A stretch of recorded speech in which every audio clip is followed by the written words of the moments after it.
atas waktunya kepada Bapak Kepala Sekolah, kepada Pak Mulyono SPDM SI, dan juga kepada Bapak Pengawas, Bapak Amri SPDM SI, dan kepada Bapak Ibu Guru.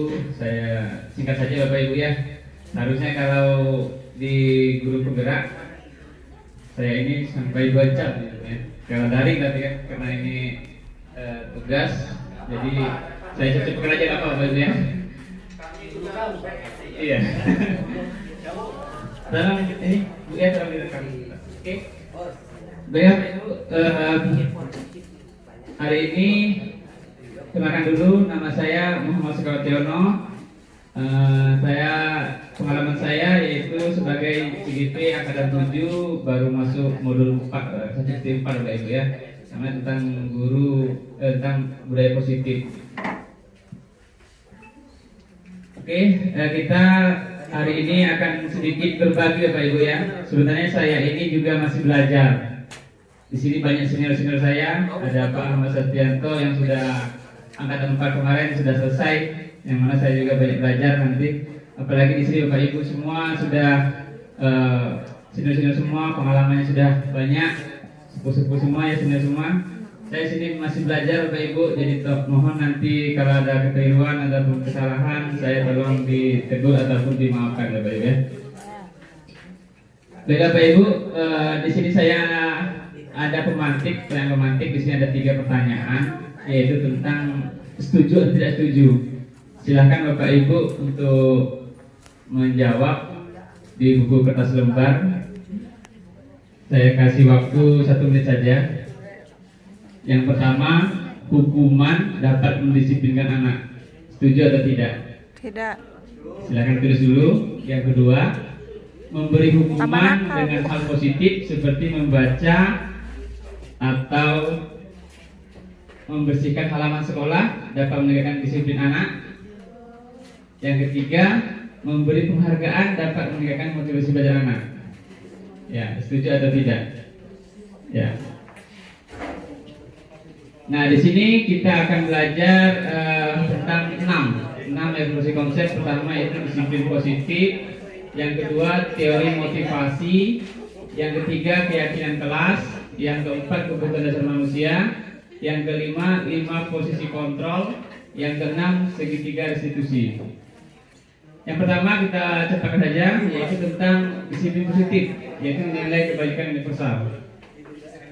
Nah, sini Bapak Ibu, saya minta tolong Bapak Ibu untuk menggenggam kepalan tangan Ibu. Bapak Ibu, tolong ditulis selembar saja, tersebar ditulis, yaitu tentang tulislah benda atau sesuatu yang sangat berharga. Dari Bapak Ibu tulis di tulisan Ibu, Bapak Ibu tadi. Silakan Bu, Bapak ditulis. Sudah tulis belum? Karena itu saja pakai pena di tangannya. Nah, tulis. Sudah itu teman sebelahnya yang sebelahnya nggak usah nulis ya Pak Ibu ya. Dia tugasnya mencoba sekuat tenaga dan berbagai cara untuk membujuk atau mengancam atau sebagainya untuk membuka tangan sebelahnya. Sudah Bapak Ibu? Nah, anggaplah yang Bapak Ibu pegang itu adalah hal yang paling utama atau paling penting. Mau dikasihkan apa enggak oleh Bapak Ibu? Tidak. Nah, sudah Bapak Ibu ya? Oke, kalau sudah, nah di situ ada namanya kontrol Bapak Ibu ya. Di situ yang sebagai A itu sebagai apa? Kalau kita sebagai pendidik ataupun siswa? Ilusi. A itu apa? Sebagai guru apa siswa? Yang A tadi, yang kita sebagai yang punya kemampuan tadi yang kita tadi? Guru. Guru apa siswa? Guru. Siswa ya, jadi siswa itu mempunyai kemampuan ya, jadi kita itu mengontrol ya. Kita lihat aja ya Bapak Ibu. Nah, di sini ada namanya stimulus respon dan teori kontrol atau teori pilihan. Yang mana tadi kita teori kontrol atau pilihan, kita berusaha memahami pandang orang lain tentang dunia ya. Nah, ada juga model berpikir menang dan menang. Nah, di situ ya. Disiplin positif ini ada yang tidak mengontrol orang lain, yang kedua yaitu teori motivasi, hukuman, imbalan, diri sendiri. Yang kelima yaitu posisi kontrol, penghukum sebagai teman atau manajer. Nanti yang kita bahas Bapak Ibu yang terakhir yaitu tentang 5 kebutuhan dasar manusia. Baiklah, di sini kita ada disiplin Bapak Ibu ya. Disiplin itu sendiri apa sih arti disiplin? Ada yang tahu? Ya, disiplin itu adalah disiplina yang artinya belajar. Makna dari kata belajar itu sendiri yaitu menurut Sokrates dan Plato yaitu membuat orang menggali potensinya menuju sebuah tujuan apa yang dihargai. Namun dalam budaya kita di sekolah kita ataupun saya sendiri, sesuatu yang dilakukan seseorang pada orang lain untuk mendapat kepatuhan. Jadi disiplin itu untuk mendapat kepatuhan.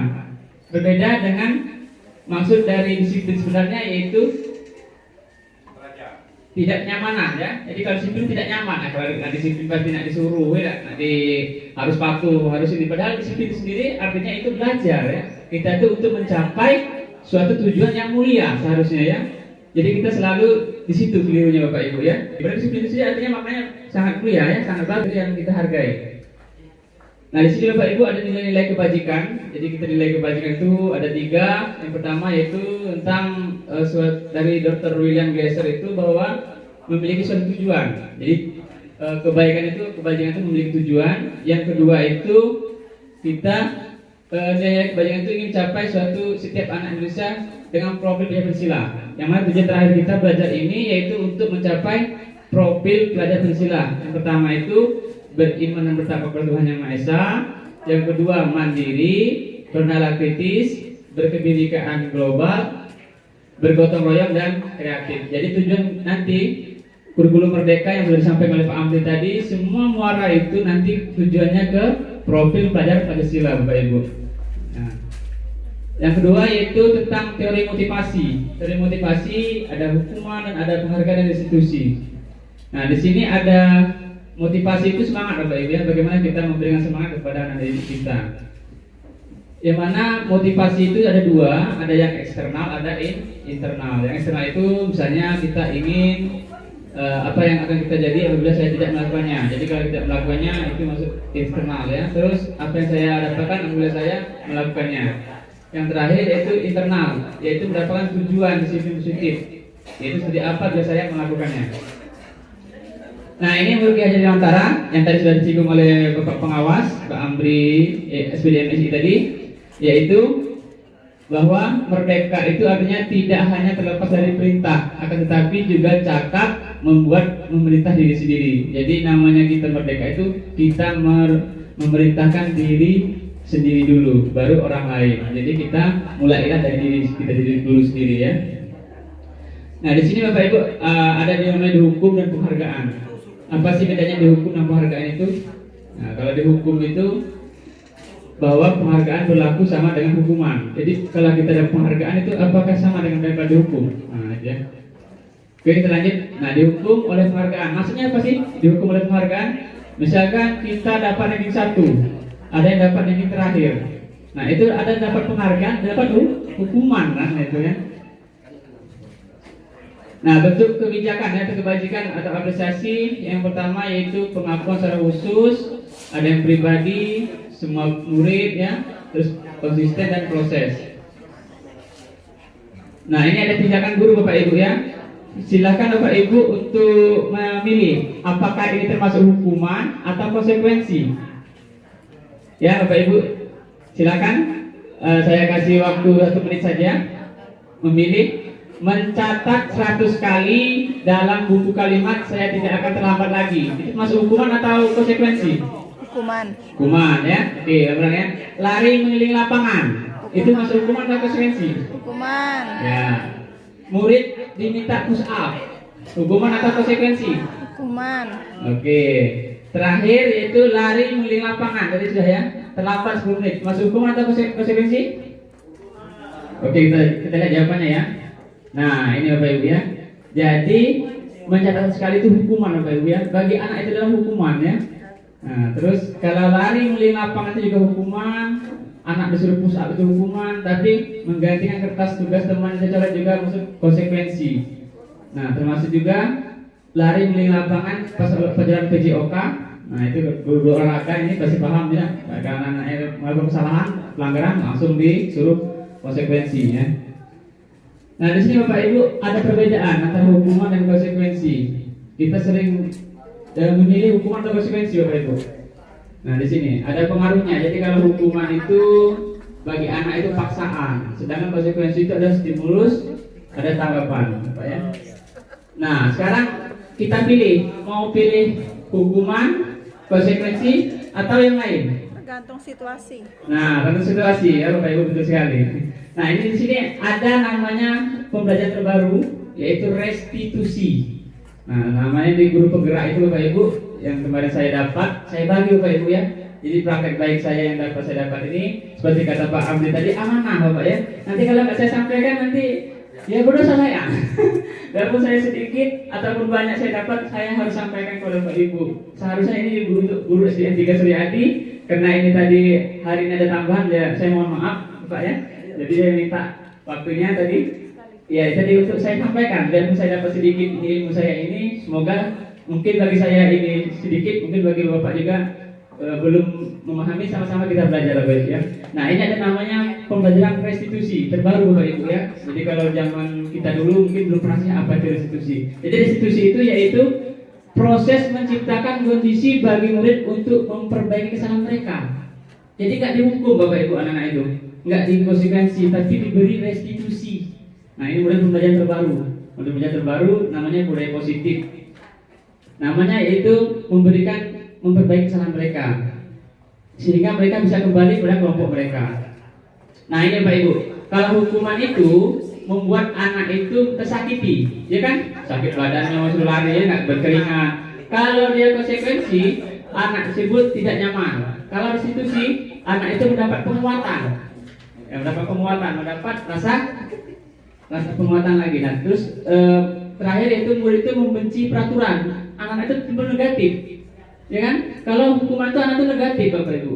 Sedangkan kalau konsekuensi netral. Yang terakhir yang terbaru sekarang, pembelajaran terbarunya yaitu restitusi itu anak jadi positif. Murid itu menghormati dirinya sendiri, orang lain. Kalau kita dihukum kan dia nggak tahu hukuman sakit ya.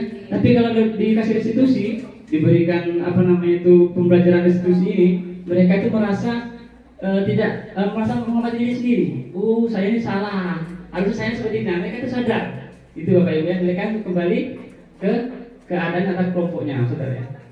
Nah ini ciri restitusi Bapak Ibu ya. Yang pertama, belajar dari kesalahan. Jadi anak itu misalnya, ngapain aku disuruh Pak Guru, misalnya kan kok terlambat, misalnya sering terlambat. Nah diberi belajar dari kesalahan. Terus memperbaiki hubungan ya, bukan paksaan lagi ciri-cirinya ya. Terus fokus pada solusi. Dan terakhir yaitu berbuat salah pada mengembalikan murid buat salah pada kelompoknya. Nah ini Bapak Ibu ada keyakinan kelas. Ketiga itu keyakinan kelas. Apa sih keyakinan kelas itu? Nah di sini Bapak Ibu ada namanya peraturan kelas, ada namanya keyakinan kelas, lingkungan positif dan budaya positif. Selama ini kita selalu membuat peraturan. Peraturan itu boleh nggak sih? Sebenarnya boleh ya. Tapi sekarang ada pembelajaran terbaru yaitu namanya keyakinan kelas. Bagaimana sih anak itu biar yakin? Semakin halus lagi ya keyakinan mereka untuk apabila mendapatkan hukuman ataupun yang tidak sesuai dengan aturan tata tertib ya. Nah ini contohnya saya sudah melaksanakan, Bapak Ibu sudah mempraktekkan kepada siswa saya kelas 6B. Jadi anak-anak itu sendiri Bapak Ibu buat keyakinan kelas depan kita. Selama ini kan selama ini guru ataupun sekolah yang buat aturan. Tapi sekarang ini peraturan model belajar terbaru sekarang itu kita ajak siswa kita itu untuk mereka maju ke depan membuat peraturan sendiri di kelas itu. Bagaimana mau mintanya? Bagaimana mau mereka untuk belajar? Oh, mereka belajar mintanya misalnya, Pak nanti kalau berbunyi kita usaha Pak, jangan lagi jadi tugas. Oke, kita tulis sembarang. Jadi bekerja sama, berkolaborasi bersama anak-anak kita itu untuk belajar itu jangan lagi menurut aturan dari gurunya, tapi bekerja sama untuk membuat aturan atau keyakinan kelas itu dengan siswa kita, Bapak Ibu ya. Ini sudah saya praktekkan. Alhamdulillah Bapak Ibu, anak-anak itu di kelas itu beda Bapak Ibu dengan selama ini saya laksanakan. Anak, oh iya Pak, nanti kita kalau keluar jangan berkelahi Bapak Ibu ya. Alhamdulillah kemarin ada kejadian itu berkelahi Bapak Ibu. Saya di situ sangat tertekan atau tertegun Bapak Ibu ya. Di situ mereka itu berkelahi, ada apa namanya kemarin tuh kolaborasi dari kepala sekolah, dari guru membantu Bapak Ibu ya. Disitulah tujuan dari keyakinan kelas itu adanya kolaborasi, bukan hanya kepada guru sendiri, tapi dengan guru, kepala sekolah dan stakeholder di sekolah Bapak Ibu ya. Di situ saya sangat merasa terbantu gitu Bapak ya. Nah ini ada bentuk-bentuk keyakinan Bu, ada bentuk tabel T, tabel I ya. Nah terus ini ada peraturan Bapak ya, ada keyakinan kelas. Di sini juga ada misalkan sini selalu kembali ke buku bertempatnya, itu termasuk keyakinan kelas. Nah di sini Bapak Ibu kita menjadi tanggung jawab. Jadi misalkan anak-anak itu hadir di sekolah 15 menit sebelum belajar. Apa sih keyakinan kelas kita di situ bersama anak-anak itu? Menanamkan menghormati orang lain. Misalkan dilarang melakukan kekerasan. Nah, misalnya kan kemarin misalnya berkelahi ya, itu tidak boleh. Kenapa? Kita menghormati orang lain. Jadi anak itu terpaku, betul kan? Seperti kata Pak Amri tadi.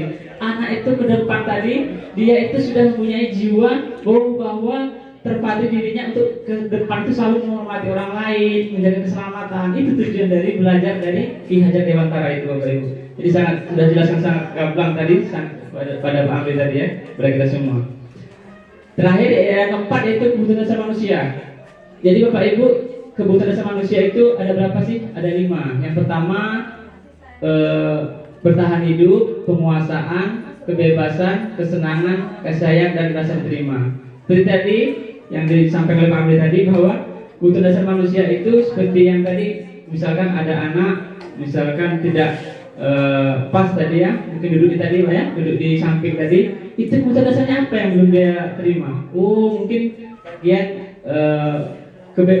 penguasaan, kan penguasaan dalam mendengarkan gitu. Jadi kita harus tahu kondisi anak itu di kelas. Kita jangan nggak tahu, anak ini ngapunnya sih galaknya libur ini. Rupanya dia ini mungkin di rumahnya tidak di dengan neneknya tadi kan. Nah tadi. Jadi kita harus paham apa sih kebutuhan dasar dari anak itu yang belum dirasakan ataupun diberikan oleh kita. Mungkin pas lagi belajar anak itu keluar banyak. Mungkin itu tadi ada kebutuhan dasar dia, mungkin kebebasannya tidak dipenuhi pada saat di rumah, ya, mungkin di sekolah. Nah dia merasa di sekolah ini lah bebas. Nah gitu ya. Yang kelima itu 5 fungsi kontrol ya. Jadi ada 5 Bapak Ibu. Yang pertama itu penghukum. Jadi kita guru itu ada 5 Bapak Ibu yang pernah kita lakukan. Sebagai penghukum, pembuat orang bersalah, teman, pemantau atau manajer. Ya, jadi selama ini kita saya sendiri itu sering menghindari penghukum ya. Misalkan memberontak menyalahkan orang lain ya, menyembunyikan atau menyangkal berbohong, terus ketergantungan, menyesuaikan diri bila diawasi. Nah yang bagus sekali itu Bapak Ibu kita sebagai manajer. Apa sih manajer itu? Manajer itu yaitu mengevaluasi diri, bagaimana cara kita memperbaiki diri ya. Jadi kita itu jangan menghukum anak ataupun membuat anak itu bersalah ya. Kenapa? Karena dia dampak pada murid itu yang terakhir nih. Nah ini dampak pada murid yaitu mengulangi kesalahan, merasa rendah diri kalau kita berikan kesalahan ya. Terus kalau temannya itu lemah, tidak mandiri atau tergantung. Nah itu pada teman, kalau kita sebagai teman. Apalagi sebagai kita pemantau, apalagi kalau guru itu sebagai pemantau, yaitu menitipkan pada hadiah untuk dirinya. Yang paling bagus itu Bapak Ibu sebagai manajer, jadi pembelajaran terbaru sekarang itu sebagai manajer. Apa sih bagian itu? Yaitu mengevaluasi diri, bagaimana cara kita memperbaiki diri. Jadi kita itu selalu memperbaiki diri Bapak Ibu. Jadi kalau ada anak kok kenapa ribut, kok misalnya anak dan sebagainya ya. Oke. Tapi yang terakhir yaitu segitiga diskusi. Nah ini segitiga diskusi Bapak Ibu yang tadi, bagaimana kita caranya agar anak itu berubah. Jadi misalnya kalau sering terlambat, anak itu sering mungkin bertengkar, anak itu sering melakukan kesalahan. Pertama itu menstabilkan identitas mereka. Dengan cara apa? Yaitu dengan cara kita ngomong anak-anak bahwa setiap orang itu pernah melakukan kesalahan. Nah biar anak itu kita lalu dulu kan bisa dari buat kesalahan kan. kamu bukan satu-satunya orang yang pernah melakukan ini. Saya pernah mendengar ini dari percakapan Ibu Sulastri. Pada saat anak itu melakukan kesalahan, saya teringat kata Bu Sulastri, "Nak, Bu, kita ini semua orang pernah melakukan kesalahan." Saya teringat kata Ibu Sulastri saat itu ya. Nah, ternyata di sekitar institusi sudah pernah itu bagus sekali ya, Bu ya. Terus yang kedua itu memvalidasi kebutuhan.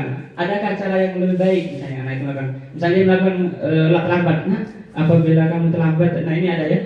Nah, ini contohnya. Ini contoh stabilitas. Berbuat salah itu hal yang manusiawi, tidak ada manusia yang sempurna. Bapak Ibu juga pernah buat salah. Kita bisa menyelesaikan permasalahan ini.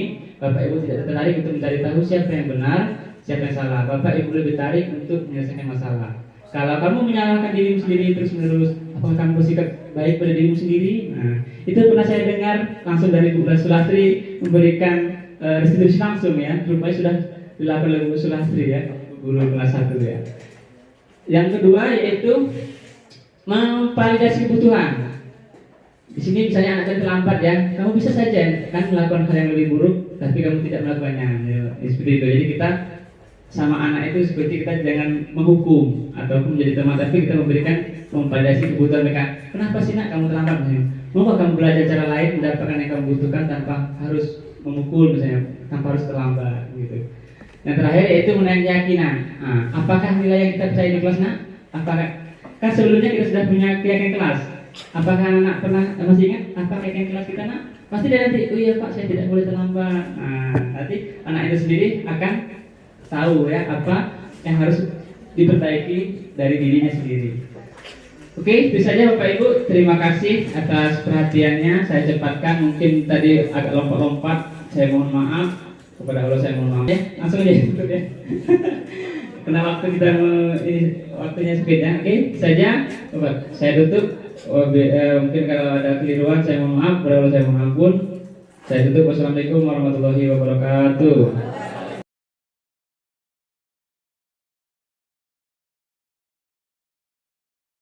Assalamualaikum warahmatullahi wabarakatuh.